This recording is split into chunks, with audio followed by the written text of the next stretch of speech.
Your Excellency, Excellence, Monsieur Philémon Yang, président de la 79e session de l'Assemblée générale de l'Organisation des Nations unies.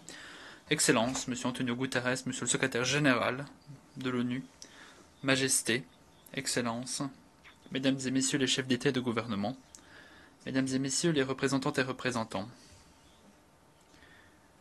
qu'il me soit permis de vous féliciter très sincèrement, Monsieur Philémon Yang, à l'occasion de votre élection à la présidence de la 79e session de l'Assemblée générale des Nations unies. Nous sommes certains que, sous votre direction experte, nous enregistrerons des progrès significatifs dans le cadre de l'ordre du jour mondial dont nous sommes saisis. Soyez certains du soutien indéfectible du Zimbabwe lors de votre mandat. Je tiens aussi à rendre hommage à votre prédécesseur, l'ambassadeur Dennis Francis, pour la très belle façon dont il a dirigé les travaux de la 78e session de l'Assemblée générale. L'Assemblée générale est saisi de tout un florilège de questions sensibles et pourtant, l'ambassadeur Francis a travaillé d'arrache-pied pour promouvoir le compromis et le règlement collectif des grands problèmes, guidé par les principes du multilatéralisme, de la compréhension et du respect mutuel. Monsieur le Président, dans un monde de plus en plus polarisé et dangereux, le dialogue et la diplomatie sont indispensables. Notre monde est assailli par toute une kyrielle de défis mondiaux, qu'ils soient naturels ou humains. Notre monde est interconnecté, ce qui veut dire que un événement dans une région a inévitablement un effet ricochet sur d'autres. Et à cet égard, le thème de la session, et je le cite, « Ne laisser personne de côté, agir ensemble pour la paix, le développement durable et la dignité humaine des générations présentes et futures » est à la fois pertinent et opportun. Le thème nous rappelle que nous avons une responsabilité partagée, c'est-à-dire ériger un monde sans exclusive, juste et durable. C'est grâce à l'action collective, fondée sur la solidarité et le respect mutuel, que nous pourrons promouvoir la paix, permettre le développement durable, renforcer le multilatéralisme tout en défendant la dignité humaine. Mus par cet esprit d'unité, nous devons surtout mettre la priorité sur les populations les plus vulnérables et marginalisées, nous assurons que personne et que aucune zone ne soit laissée de côté dans notre quête de progrès. Le développement durable est impossible sans la paix, et impossible de pérenniser la paix sans, avant toute chose, éradiquer les causes profondes des conflits, surtout la pauvreté, l'inégalité, l'intolérance, les pénuries de ressources,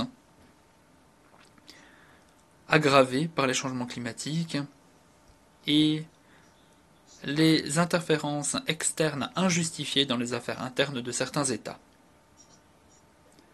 Grâce à des investissements dans l'éducation, les soins de santé et l'égalité des chances économiques, nous pouvons créer des sociétés résilientes qui permettent aux individus et aux communautés de s'épanouir. Afin d'atteindre cet objectif, nous devrions renouveler notre sens de partenariat mondial, permettant à toute nation, grande ou petite,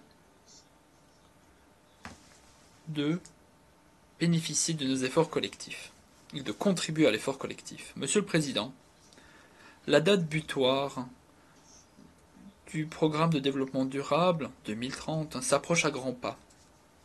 Et donc, la communauté internationale se trouve à la croisée des chemins et doit choisir une voie. Comment promouvoir ces cibles ambitieuses? Les changements climatiques, les conflits géopolitiques, les disparités économiques continuent de représenter des obstacles insurmontables dans le cadre du programme à l'horizon 2030. Et, par conséquent, il est essentiel d'accélérer le pas, de multiplier les financements et de réfléchir à des solutions novatrices. Les 6 prochaines années seront cruciales si nous comptons toujours atteindre les ODD. Le Zimbabwe soutient pleinement le plan de relance des ODD proposé pour revigorer la mise en œuvre de ces objectifs cruciaux que nous nous sommes nous-mêmes fixés. Le sommet de l'avenir vient d'avoir lieu. Un sommet qui fut le moment parfait pour la communauté internationale de réfléchir à l'unisson pour établir des cadres robustes, des stratégies novatrices afin de relever les défis complexes et liés entre eux de notre temps. Nous devons profiter de ce moment pour réaffirmer notre engagement en faveur du multilatéralisme, du développement durable et des principes consacrés par la Charte des Nations Unies. Il est impératif, par conséquent, d'adopter une approche holistique qui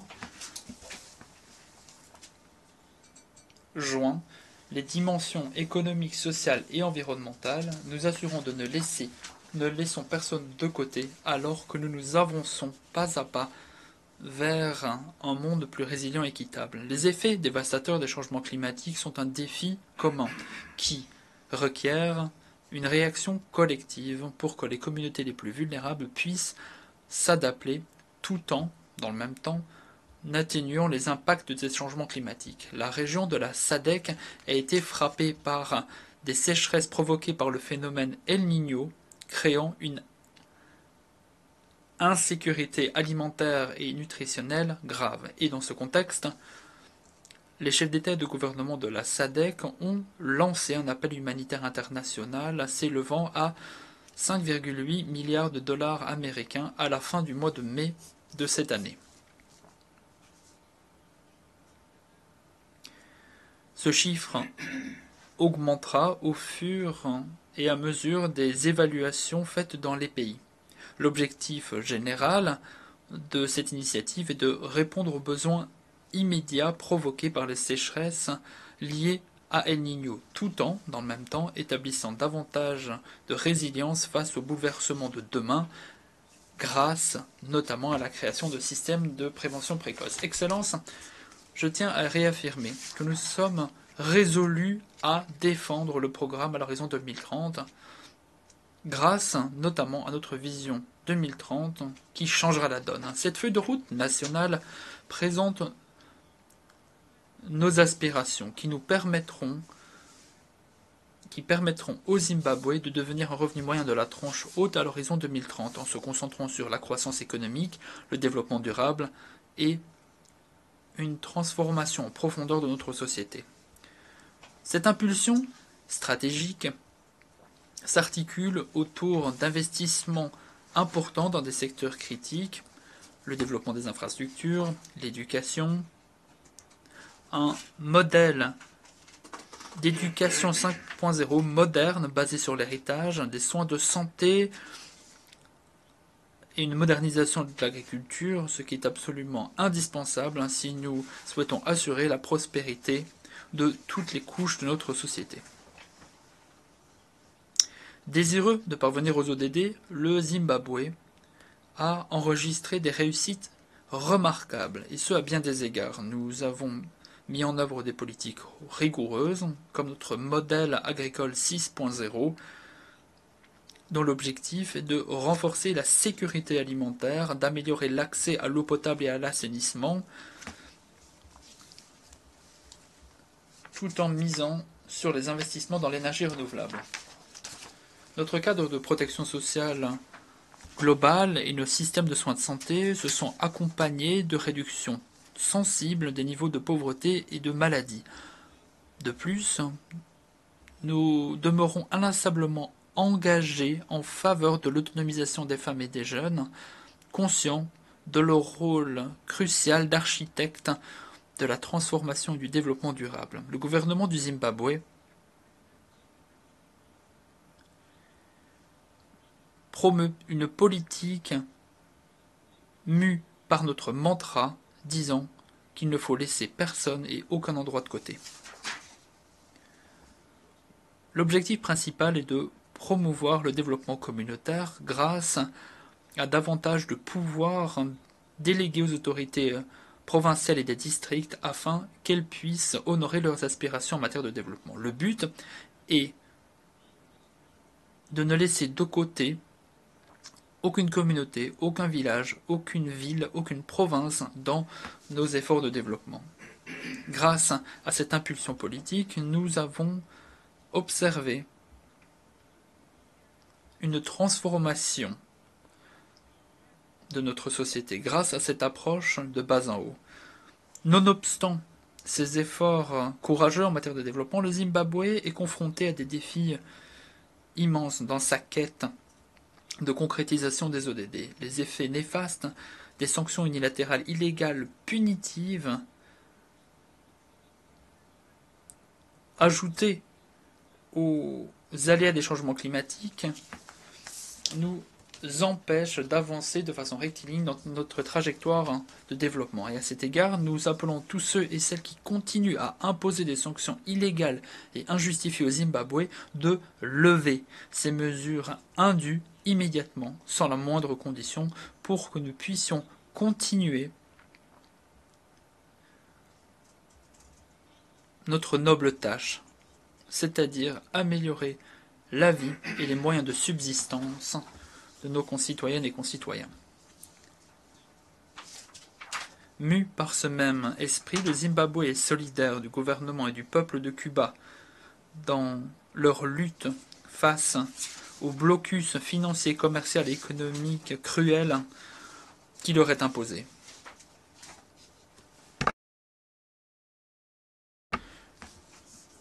Nous appelons à une levée immédiate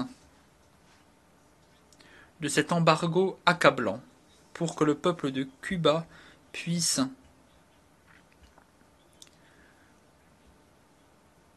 sans la moindre entrave, sans la moindre interférence, honorer ses aspirations. Monsieur le Président, mon pays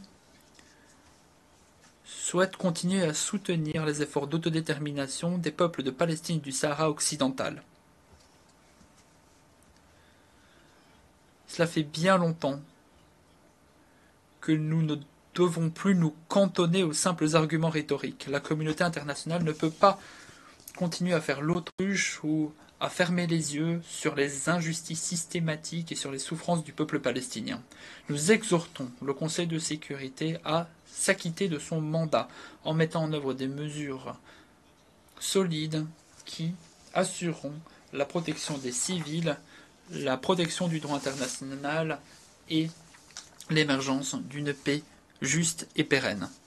Plus important encore, nous devons continuer à soutenir les efforts visant à faire émerger une solution à deux États qui nous aidera à régler la question de la Palestine et qui se soldera par un règlement des défis sécuritaires et en matière de paix au Moyen-Orient. Dans la région de la SADC, nous sommes à pied d'œuvre pour que la paix advienne enfin dans l'est de la République démocratique du Congo, la RDC, et dans la province du Cabo Delgado au Mozambique. Excellence. L'architecture financière internationale, dans son état actuel, est une construction obsolète qui ne répond plus aux besoins de la communauté internationale et qui ne répond pas aux besoins des nations en développement. Nos économies, qui sont la ligne de vie du marché mondial, sont frappées de façon disproportionnée par des politiques inéquitables trop rigides imposées par des institutions financières. Le système, issu de déséquilibres historiques, n'est pas suffisamment souple et n'est pas suffisamment en faveur du développement durable. Il est donc impératif de réformer ces structures pour qu'elles soient plus inclusives, équitables et qu'elles reflètent mieux les réalités diverses au sein des États membres et surtout dans le Sud. Dans un monde où les insécurités sont nombreuses, la paralysie du Conseil de sécurité sur des dossiers brûlants est inconcevable, puisque cette paralysie nie son existence même. La réforme du Conseil de sécurité n'est plus uniquement une aspiration, non, c'est une nécessité de nos jours. Cette réforme n'est pas qu'une question d'équité, non, elle est essentielle si nous souhaitons que les décisions du Conseil de sécurité soient à la fois inclusives, crédibles et qu'elles reflètent véritablement la communauté mondiale dans toute sa diversité. À cet égard, le Zimbabwe soutient le consensus des Unis de l'Union africaine et la déclaration de Sirte qui demande au moins 2 postes permanents assortis d'un droit de veto pour les pays africains au Conseil de sécurité. Excellence. Les technologies de communication et d'information ont transformé nos vies pour le mieux. Et si elles sont bien utilisées, peuvent nous aider à nous développer plus rapidement. Mais dans le même temps, ces mêmes technologies sont utilisées pour commettre des crimes et ébranler des sociétés. Et par conséquent, il serait prudent que nous mettions au point un cadre de gouvernance mondiale du numérique pour nous prémunir face aux conséquences néfastes de ces technologies qui, à d'autres égards, transforment notre monde. Le Zimbabwe contribuera positivement à toute négociation visant à renforcer la coopération mondiale permettant de mieux utiliser le monde numérique tout en, dans le même temps, luttant contre les aspects les plus négatifs du numérique et les abus. Monsieur le Président, en guise de conclusion, je tiens à réaffirmer l'engagement du Zimbabwe face aux buts et principes de la Charte des Nations Unies. Les défis auxquels nous nous heurtons sont titanesques, mais ils ne sont pas insurmontables. En agissant ensemble, nous pouvons promouvoir la paix, le développement durable et défendre la dignité humaine pour les générations présentes et futures. Le Zimbabwe est prêt à collaborer avec tous les États membres pour nous assurer que nos aspirations communes d'un monde meilleur se réalisent. Travaillons à l'unisson, mus par l'esprit du multilatéralisme, de la solidarité, du respect mutuel, afin de régler les grandes questions de notre temps et afin d'établir un avenir plus inclusif, juste et durable. Je vous remercie.